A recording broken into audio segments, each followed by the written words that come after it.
Hello friends, welcome back to my YouTube channel. आज के इस वीडियो में हम डिस्कस करने वाले हैं वॉलरेसियन डायनेमिक स्टेबिलिटी, जो एक बहुत ही इंपॉर्टेंट टॉपिक है IGNOU exam MA economics MEC 101 में। तो चलिए हम स्टार्ट करते हैं वॉलरेसियन डायनेमिक स्टेबिलिटी के बारे में। तो सबसे पहले हम समझते हैं इसका मतलब क्या है। Walrasian dynamic stability explains how price change over time to reach market equilibrium through a process of trial and error. It answers a simple question: if price is not at equilibrium, will it move toward equilibrium or away from it? यानी कि वॉलरेसियन dynamic stability में बताया गया है कि price जो है वो चेंज होता है over time to reach market equilibrium. यानी कि एक प्रोसेस एक टाइम के थ्रू वो इक्विलिब्रियम को रीच करेगा। ऐसा नहीं है कि अगर मंडे को मार्केट इक्विलिब्रियम पे नहीं है तो ऑल ऑफ सडन ट्यूसडे को पहुंच जाएगा, या ट्यूसडे को नहीं है तो वेडनेसडे को पहुंच जाएगा।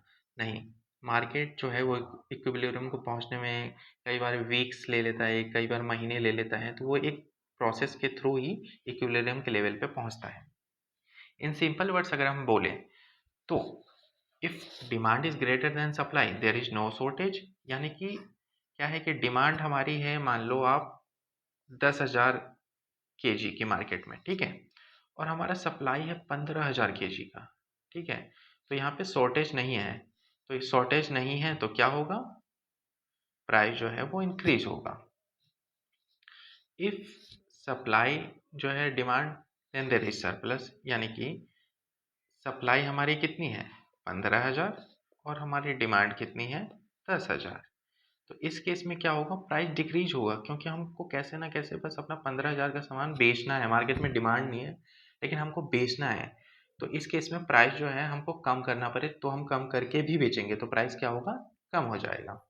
This continuous price adjustment is called Walrasian price adjustment. तो इसी प्रोसेस को क्या कहा जाता है, Walrasian price statement. Walrasian dynamic stability means that through a price adjustment process the market automatically moves to the equilibrium। यानी मार्केट अगर equilibrium में नहीं है, ओवर वैल्यूड है या अंडर वैल्यूड है, तो वो एक प्रोसेस एडजस्टमेंट प्रोसेस के थ्रू ऑटोमेटिकली इक्विलिब्रियम के पॉइंट पे पहुंच जाएगा। Suppose the equilibrium price is 100, if the price is 80 too low, people demand more, price start rising. यानी कि कोई चीज़ 100 रुपये की है और अभी प्राइस 80 रुपये है, तो लोगों को पता है कि यार ये तो 100 की चीज़ 80 में मिल रही है, तो वो ज़्यादा खरीदना चालू कर देंगे। जैसे ही वो ज़्यादा खरीदना चालू करेंगे क्या होगा, उसकी सप्लाई कम हो जाएगी, सप्लाई कम होगी तो प्राइस ऑटोमेटिकली क्या हो जाएगी, राइज। तो मार्केट कहाँ पहुँच गया, इक्विलिब्रियम के पॉइंट पे। सेम अब दूसरा हम वो देखते हैं व्यू। इसमें क्या है, इफ प्राइस इज 130, यानी कि 100 रुपये की चीज़ 130 रुपये में मिल रही है, तो क्या होगा, पीपल करेंगे डिमांड लेस, क्योंकि उनको पता है कि 100 की चीज़ है भाई 130 में मिल रही है, तो उस चीज़ का डिमांड नहीं करेंगे, तो प्राइस क्या होगा, फॉल करना स्टार्ट हो जाएगा और वो इक्विलिब्रियम के लेवल पे पहुंच जाएगा। इसका मतलब if these ups and downs always bring price back to 100, the market is dynamically stable. यानी कि 100 पे इक्विलिब्रियम का पॉइंट है जहां मार्केट डायनेमिकली स्टेबल है। इन ए market if demand is greater than the supply, price goes up. If supply is greater than the demand, price goes down.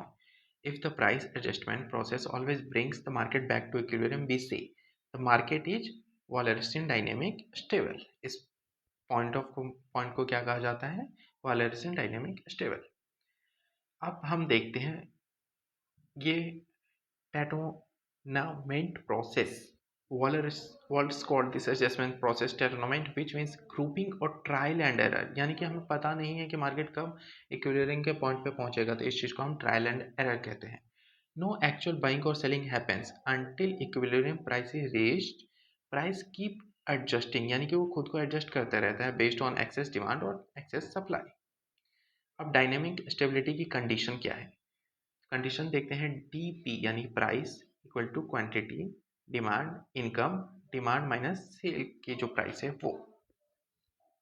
Where P जो है वो क्या डिनोट करता है, प्राइस को, डी डिनोट करता है डिमांड को, एस सप्लाई को, और वाई डिमांड करता है speed of adjustment. Price increase होगी तो डिमांड और supply greater than, price decrease होगी तो supply greater than demand. When is the market stability stable. अब इस कंडीशन में मार्केट डायनेमिकली स्टेबल कब होगा, the market is Walrasian dynamically stable if price movements bring the market back to equilibrium after a small disturbance. Graphically अगर हम इसको समझना चाहें तो इसमें कैसा स्लोप बनेगा, डाउनवर्ड स्लोप बनेगा डिमांड कर्व का और अपवर्ड स्लोप बनेगा सप्लाई कर्व का। एनी प्राइस अबव और below equilibrium moves towards equilibrium. When is it unstable? The market is unstable if price changes push the market away from equilibrium.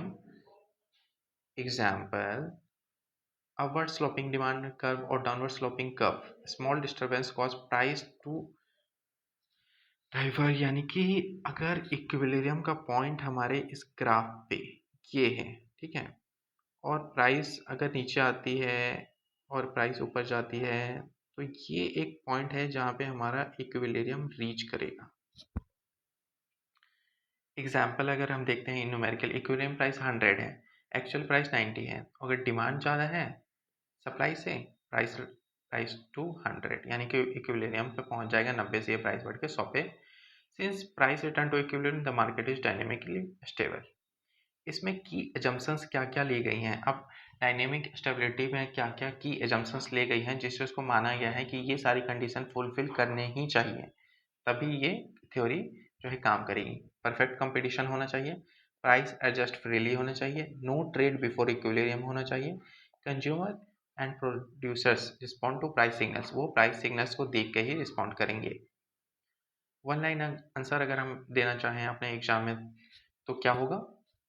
Walrasian dynamic stability refers to market situation where price adjustments based on excess demand or excess supply lead the system back to equilibrium, यानी कि price adjustment के through जो system है वो equilibrium को reach करेगा।